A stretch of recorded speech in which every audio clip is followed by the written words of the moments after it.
네, 안녕하세요. 김현철입니다. 지난 2023년 6월 1일 종합병원을 제외한 의료기관의 실내 마스크 착용 의무가 해제되었습니다. 이제 종합병원 실내 마스크만 없어지면은 우리가 기나긴 팬데믹으로부터 진짜 해방되는 날이라 하겠습니다. 이제 코로나19 바이러스는 우리 사회가 감당할 수 있는 수준의 위험이 되었다고 보시면 되겠습니다. 우리나라 초기 코로나19 대응 전략은 빠른 검사, 추적, 치료, 테스팅, 트레이스, 트리트먼트, 소위 3T 정책이었습니다.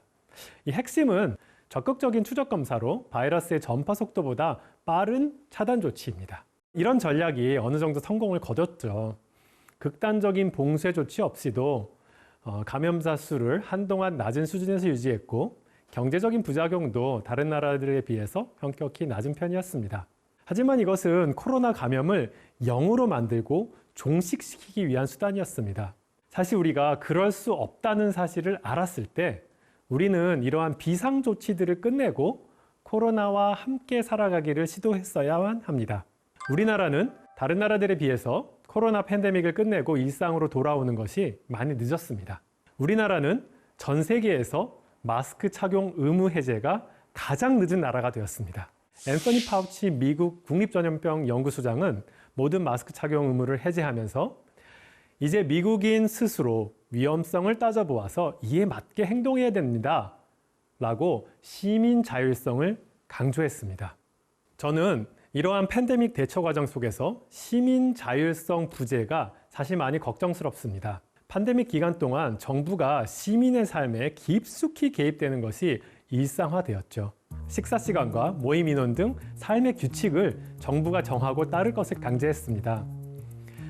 전쟁 같았던 팬데믹 초기에는 이해할 수 있는 조치가 되겠습니다. 이런 정책이 종합병원 마스크 의무 착용의 형태로 아직까지 그 잔재가 남아 있습니다. 그 결과 시민의 자율적 삶에 큰 흠집이 생겼습니다. 방역 수칙을 지켰는지 따지면서 서로 비난하고 한동안 코로나19에 감염된 사람들은 죄인 취급을 받기도 했죠. 또 우리는 코로나19 감염 사례와 사망 보도를 거의 매일 접하면서 살았습니다. 그 결과 코로나19의 위험을 실제보다 훨씬 크게 인식했습니다.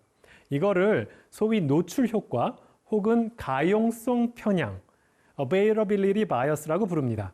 코로나 팬데믹 3년 동안 사실상 전 국민이 감염되었고 이 중에 사망자 수는 총 34,960명입니다. 연평균으로 해보면 11,652명이죠. 그런데 2018년 폐렴으로 돌아가신 분이 28,000명이 넘습니다. 자살로 생을 마감하신 분들은 13,670명, 교통사고 사망자는 3,781명이었습니다. 실제로 대다수 국민들이 폐렴이나 자살, 교통사고보다 코로나19의 위험을 훨씬 크게 인식했을 것입니다. 극단적인 예가 무려 3개월 넘게 이어진 상하이 락다운입니다. 우리나라 사람들은 이를 보고서 한심한 정책이라고 혀를 끌끌 찼지만 사실 우리나라도 정도만 좀 다를 뿐 합리적이지 못한 결정들이 많았다고 볼 수 있습니다. 코로나19 관리 정책의 목표는 무엇이었어야 할까요? 바이러스 감염자 수 혹은 사망자 수를 최대한 낮추는 것이었을까요? 사실 그렇지 않습니다. 모든 정책 결정에는 기회비용이 따르기 마련입니다.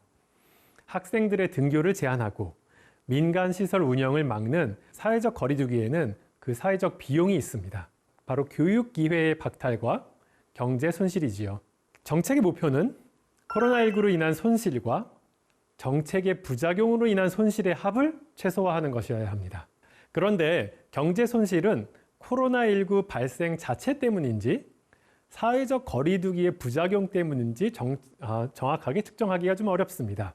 그래서 오늘은 주로 교육 손실에 대해서 이야기해 보도록 하겠습니다.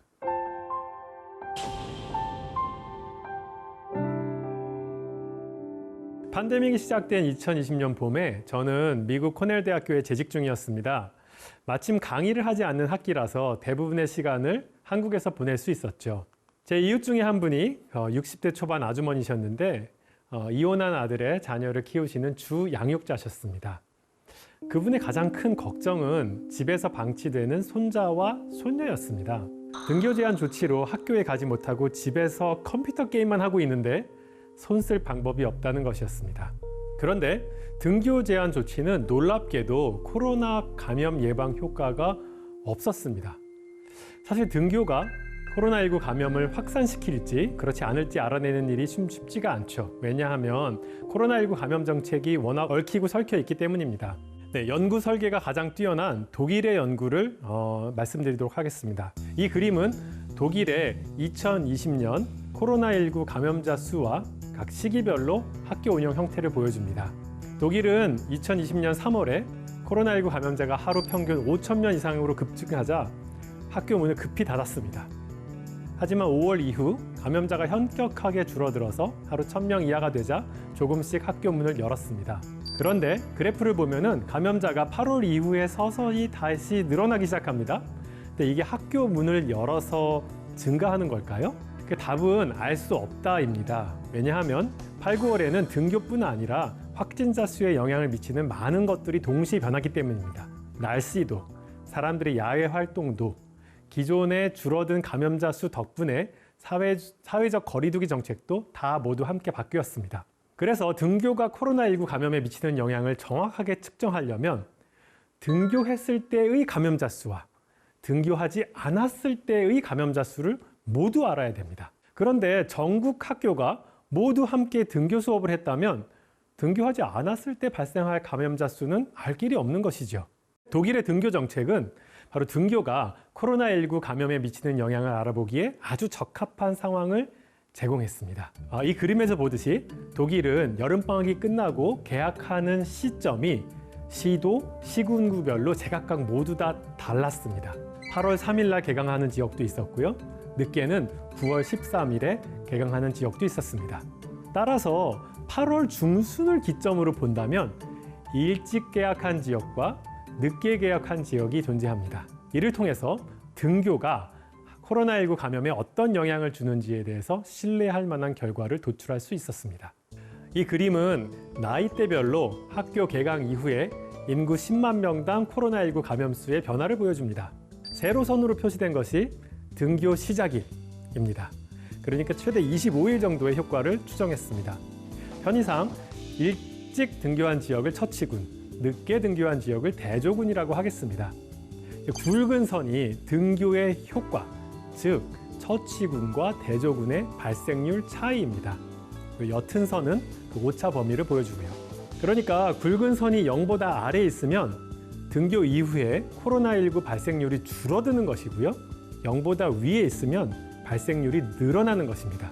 자, 그렇다면 등교의 효과는 어땠을까요? 14살 미만 아이들은 등교 이후에 코로나19 발생이 오히려 줄어드는 것을 볼 수가 있습니다. 등교 뒤에 15일이 지나면 그 차이는 더 커지면서 통계적으로 유의미해집니다. 하지만 다른 나이대 사람들에게는 학생들의 등교가 코로나19 감염에 별다른 영향을 주지 못했습니다. 그러면 왜 학교 문을 열어도 코로나19 감염이 늘어나지 않을까요? 그 이유는 학생들이 학교에 가지 않으면 무엇을 하고 있는지 생각해 보면 알 수가 있습니다. 우리는 학교 문을 닫으면서 아이들이 집에 가만히 있어서 코로나19에 감염되지 않을 것이라고 자기도 모르게 가정해 버렸습니다. 물론 엄격하게 아이들을 밖에 나가지 못하게 한 부모님들도 아주 간혹 있을 수도 있습니다. 하지만 대부분의 아이들은 학교를 가지 못하는 대신에 친구 집에 놀러 가거나 다른 아이들과 함께 놀이터에서 놀고 편의점에서 간식을 먹습니다. 물론 학원에도 가고요. 학교가 아닌 곳에서 아이들은 쉽게 마스크를 벗고 또 통제할 사람들도 없었습니다. 그러니까 방역 지침을 오히려 잘 지키는 학교가 아이들에게 안전한 곳이었던 것입니다. 방역에 실효가 없었음에도 불구하고 교문은 오랫동안 닫혀 있었습니다. 사실 한국만 그랬던 것은 아닙니다. 이 그림은 다양한 국가의 등교 제한 기간을 표시했습니다. 보라색은 학교를 완전히 닫은 기간, 붉은색은 일부 등교를 실시한 기간입니다. 팬데믹 초기인 2000년, 2020년 상반기에는 거의 모든 나라가 학교 문을 닫았습니다. 전 세계적으로 평균 22주를 문 닫았습니다. 그러나 2021년에 이르러 등교 제한이 감염 예방에 효과가 없음이 알려지니까 학력 손실을 우려해서 많은 국가들이 정상적인 등교를 실시합니다. 그러나 우리나라는 다른 선진국에 비해서 등교 제한 기간이 상대적으로 굉장히 길었습니다. 전면 등교 기간을 뜻하는 하늘색 부분이 다른 국가들에 비해서 상당히 뒤늦게, 짧게 나타납니다.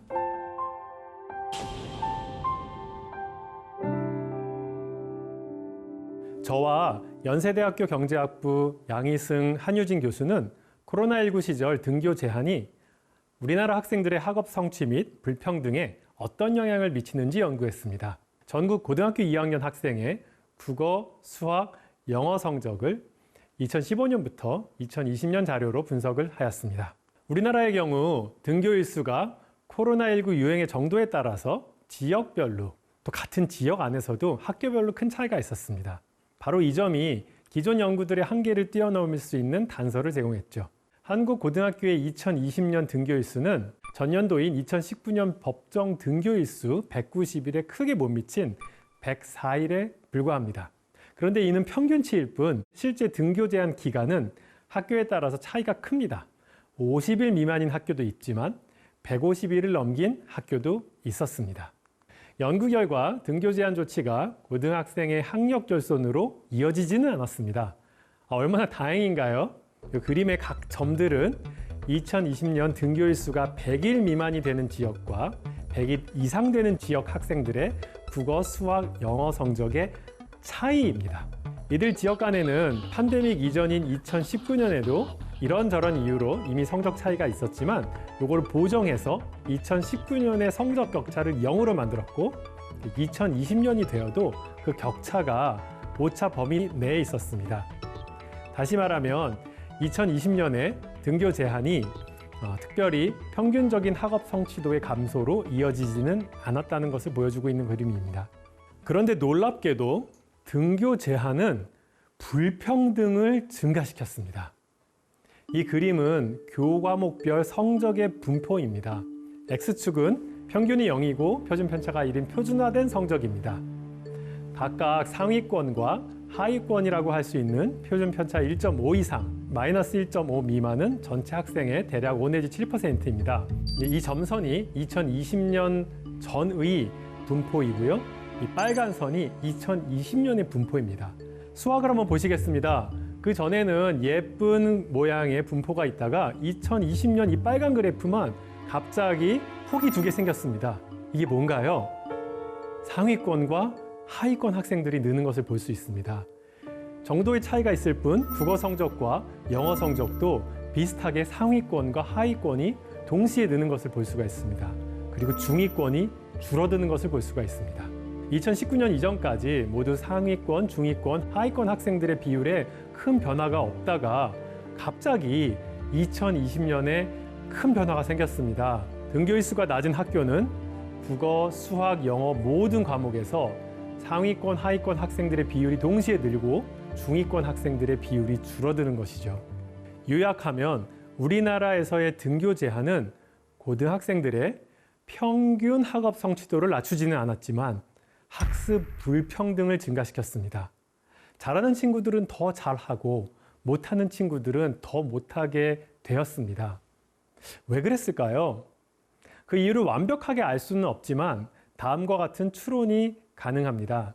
상위권 학생들에게 공교육은 애초에 사교육 같은 대체 학습에 비해서 그다지 효과적이지 못했을 가능성이 높습니다. 그렇기 때문에 팬데믹으로 등교하지 않는 동안 본인 수준에 맞는 공부를 해서 성적이 올랐을 수 있습니다. 또 상위권 학생의 부모는 이 기간에 아이들의 학업에 좀 더 적극적으로 나섰을 것입니다.